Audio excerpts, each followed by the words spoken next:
Welcome to Haryana blog. तो सांग मैंने बर्तमान संध्या समय आमर ये ऐतिहासिक दोपटी पड़िया जगन्नाथ महोत्सव हो तो मुझे जाऊँगी बर्तमान देखिए आसे कौन केमती होती कारण जाइनी 2-3 दिन हम आरंभ है। चलतु बर्तमान मो फटफटिया धरी मु रेडी तो आसतु। तो सांग मैंने बर्तमान मु पहुँची जाइए देखिपे सजासजी कौन प्रकार हेला ना आसतु मेन जगह को जीवा। यहाँ हूँ मेन जगह ये एंट्री पॉइंट देखिपे डाहाण पटे यज्ञर जेहेतु संध्या समय थिला लोक धीरे धीरे आसुँच कलशर मात्रा देखिए आप जापारे केते परिमाण लोक योगदान देइछन्ति।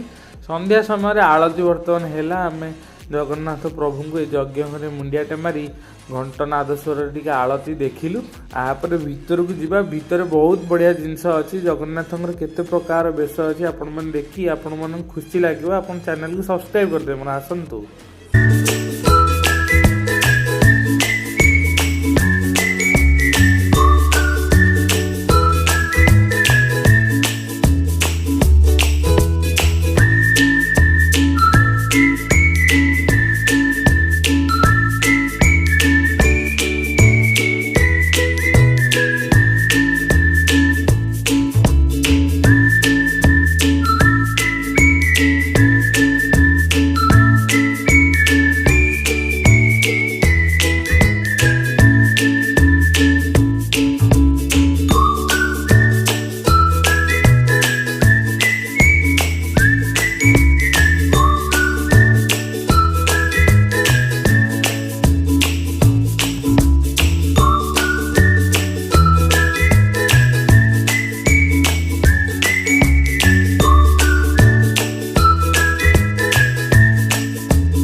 सांग मैंने केमती लगिला देखिपे 3 रथ भी होती सुंदर देखा जाउची।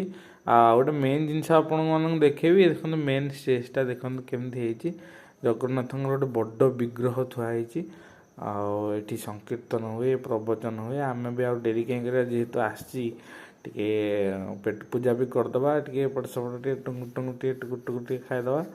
तापर आमर आसी जाइछन्ति श्रीनिवास आचार्य जी कि हम प्रवचन देवे आज तो टिके प्रवचन शुणा तापर घर को जीवा।